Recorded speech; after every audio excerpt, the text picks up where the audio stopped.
Добро утро, Македонија. Следите утринската програма на вашиот јавен сервис. Романот "Скриени желби, немирни патувања" од Владимир Јанковски е македонски кандидат за наградата за литература на Европската Унија за 2022 година. Наградата за литература на Европската Унија е иницијатива со која се истакнуваат најдобрите нови прозаисти од цела Европа. За номинацијата, очекувањата од истата, но и за позицијата на македонскиот роман на македонската книжевна сцена, утринава разговарам со македонскиот писател Владимир Јанковски. Добро утро и добро ни дојдовте во утринската програма на Македонската телевизија. Добро утро, ви благодарам за поканата. Ајде за почеток да започнеме со она што е најактуелно. На почетокот на месецот беше објавено дека вашиот роман "Скриени желби, немирни патувања" е македонски кандидат за наградата за литература на Европската Унија за 2022 година. За почеток на разговорот би сакал малку повеќе да им објасниме на гледачите за каква награда всушност станува збор.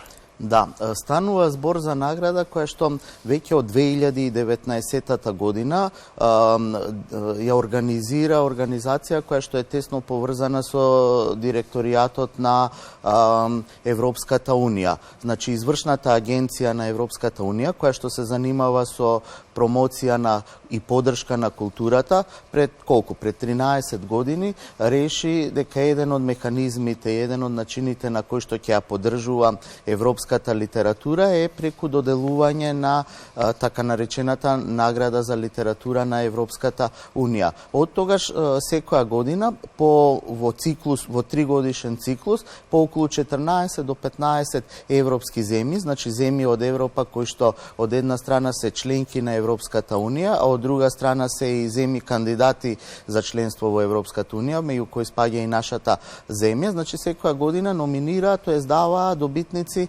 од својата книжевност. Потоа тие добитници беа носители на наградата на Европската Унија за литература и со тоа добиваа поддршка при сите оние механизми за објавување и за поддршка на превод на литература кој што ги има Европската Унија преку својата агенција.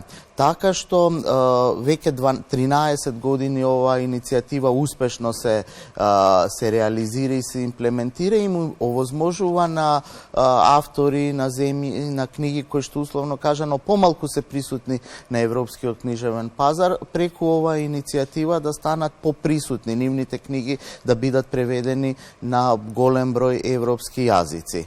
И сега од почетокот на доделувањето на наградата, секоја земја која што учествуваше во проектот прогласуваше по еден национален победник, добитник на наградата, но од 2022 година, односно од годинава, концептот претрпи одредени измени. Во што се состои самата промена и на кој принцип годинава ќе се избира победникот? Да, досега секоја земја членка прогласуваше свој добитник и тој добитник беше едноставно добитник на наградата за Европската Унија од таа земја. Од 2022 година се менува и во следниот 3-годишен циклус кој што ќе трае 2022, 2023, 2024 година, по 14 земји од година ги номинираат своите национални представници, потоа 7 члено жири кое што е избрано од агенцијата, ги чита извадоците од тие 14 книги кои што во моментот се преведуваат на англиски и на француски јазик и потоа на 21 април ќе биде објавен кој е еден целокупен добитник на наградата и плюс освен тоа ќе бидат спомнати 5 други автори кои што влегуваат во таа категорија на посебно истакнати автори и книги. Но независно од тоа, другите книги кои што исто така се представници национални на наградата, ја добиваат целата поддршка која што подразбира превод, гостување на фестивали, гостување на сајми на книги. Значи целиот пакет во суштина важи за сите 14 автори и книги, со самото тоа што ќе има еден кој што ќе биде целосен победник, кој што ќе ги добие сите признанија во однос на сите 14 книги. И сега ме интересира како се случи номинацијата за наградата за литература на Европската Унија и кои критериуми треба да ги исполни еден автор за да може неговото дело да се најде на листата на кандидати за добивање за наградата за литература на Европската Унија. Она што е интересно е што, да речеме, оваа година номинациите се целосно тајни. Например, Европската Унија, агенцијата која што ја организира оваа награда, во соработка со неколку меѓународни меѓународни организации, меѓу кои што е Европската организација на издавачи и на писатели, контактира локални организации кои што потоа формираат свое локално жири и одлучуваат кој ќе биде национален представник, но интересно е тоа што целиот процес се случува во анонимност или во тајност. Едноставно, јас кога бев информиран дека сум македонски представник за наградата, тогаш дознав дека воопшто сум бил во конкуренција. Едноставно, организацијата на целиот процес се одлучува без да знаат авторите, без да знаат издавачките куќи, со цел веројатност да се зголеми релевантноста на процесот. Така. Која е самата цел на Европската награда за литература? Што треба да се постигне со едно вакво признание?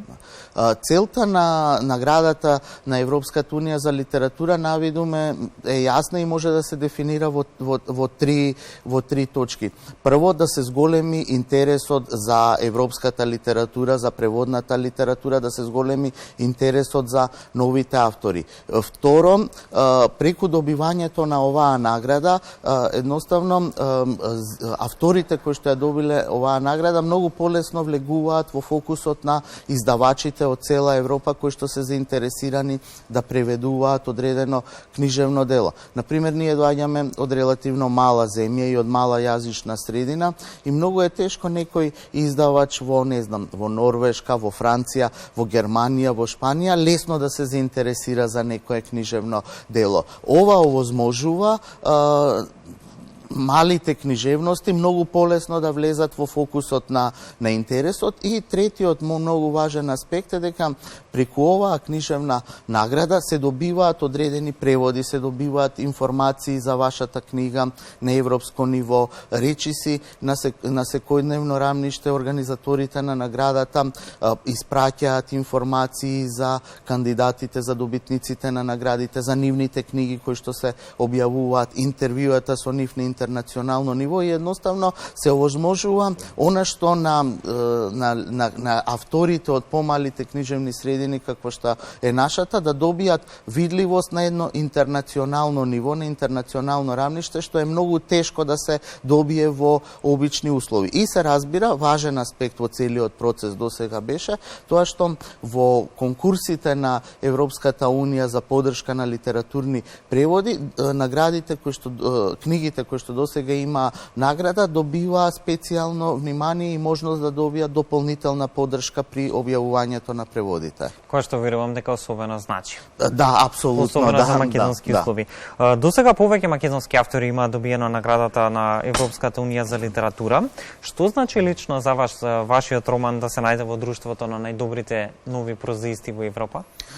Секако значи на некој начин можност да човек, авторот да влезе во вистински диалог со своите колеги од цела Европа и на некој начин значи можност да види колку неговото книжевно дело може да функционира и надвор од границите на земјата во која што е напишана. Едноставно, сите ние, да речеме, пред се пишуваме на сопствениот мајчин јазик. Најдобро се изразуваме на сопствениот мајчин јазик и пред се животот на секое книжевно дело почнува во националната книжевност, во која тоа книжевно дело е составено. Но секој автор и писател едноставно има желба неговиот текст да прозвучи и да добие идентитет и на тук јазик. Едноставно, преводот, убавиот превод на одредена книжевно дело е начин да зборуваш со човек од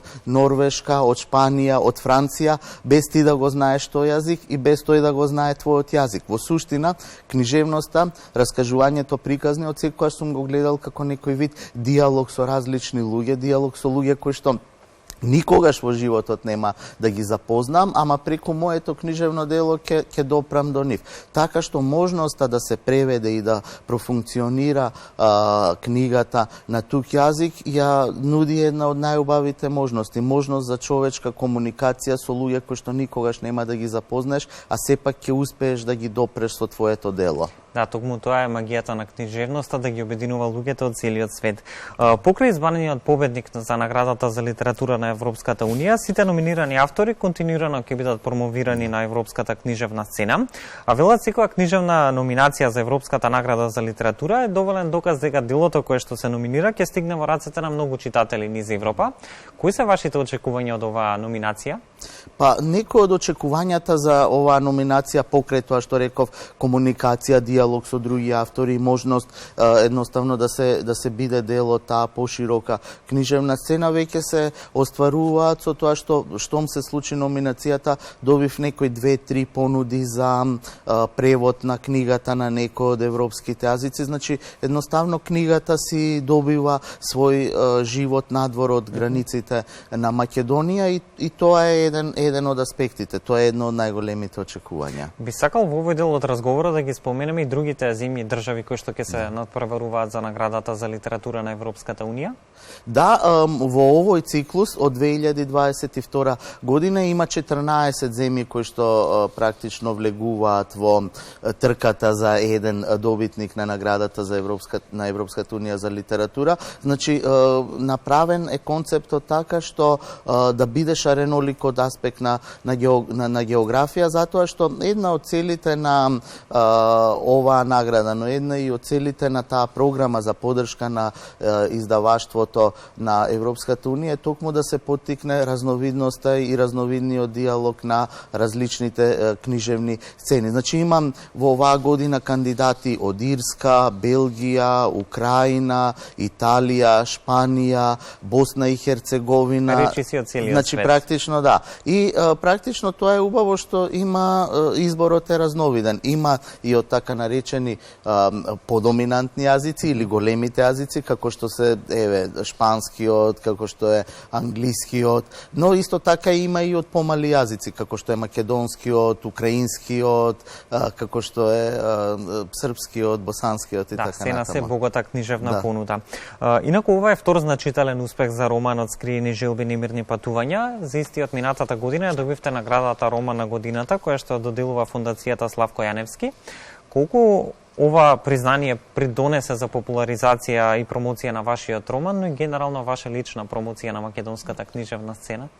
Мислам дека наградата Роман на годината има исклучително влијание во однос на популаризацијата на романот и воопшто на книжевноста, но би рекол и на читањето во нашата земја, бидејќи после добивањето на таа награда едноставно интересот на новинарите, на медиумите, но исто така и на читателската публика многу се зголеми. Многу е важно во една книжевна средина да се задржат, да има три основни аспекти на книжевниот живот се важни. Прво е многу важно е добра и квалитетна книжевна продукција, потоа многу важно е да се има сериозна, добра, квалитетна критика која што секогаш представува и треба да представува еден вид мост, линк помеѓу од една страна објавеното дело и публиката и на некој начин третиот аспект кој што помага во тие маркетиншки промотивни активности за популаризација и за подигнување на видливоста на книжевните дела е книжевните награди. Мислам дека Роман на годината како книжевна награда во текот на годините успеа да ја одржи својата релевантност, успеа да го одржи своето влијание кај читателската публика, но исто така мислам дека има влијание и за рецепцијата на книжевните дела и во тој контекст добивањето на наградата Роман за годината беше одличен поттик за Скриени желби, немирни патувања, да го добие животот за кој што секој автор посакува неговата книга да го добие. Затоа што сепак сите ние пишуваме и имаме желба да допреме до читателите. Единствена и најголема цел на секој автор е да допре до колку што е можно поголема публика.